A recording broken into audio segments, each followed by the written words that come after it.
Welcome back to another quick guide. Today, we'll walk you through how to fix Windows apps not opening. If Windows apps are not opening, try these steps to fix the issue. Restart your PC. Click Start, Power, then Restart. Try opening the app again. Run Windows Apps Troubleshooter. Press Win plus I to open the settings. Go to System, Troubleshoot, Other Troubleshooters. Scroll down and choose Windows Store Apps or Program Compatibility Troubleshooter.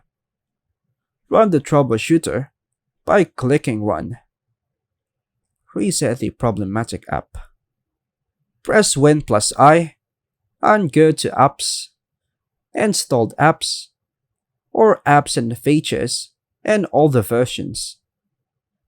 Find the app, click Advanced Options, and choose Reset. Check for Windows updates. Open Settings, Windows Update. Click Check for updates and install any pending updates. Repair Microsoft Store. Open PowerShell as administrator and run this command. Codes are on the description below. Then hit Enter. This will clear the Microsoft Store cache.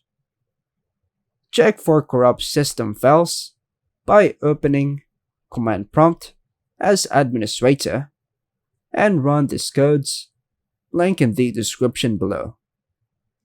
Wait for the process to complete and restart your PC to finish it. And that's all for now, folks. Thanks for watching.